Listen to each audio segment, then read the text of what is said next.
zajednicu. Zbog obimnog dnevnog reda 25. redovna sjednica Skupštine opštine Lopare prekinuta je već nakon nekoliko obrađenih tačaka.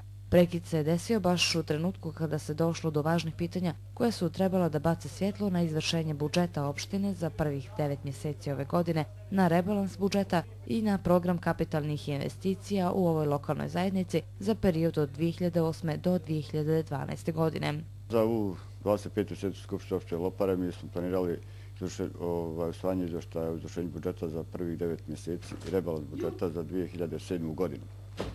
Do sada je odrađeno 7 tačaka dnevnog reda, sljedeća tačka je izvještaj izvršenja budžeta za prvih 9 mjeseci.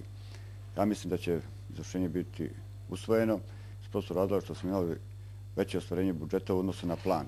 Predloženim rebalansom budžetski okvir u 2007. godini se uvećava za 27% u odnosu na prvobitni plan, odnosno 1,8 miliona maraka.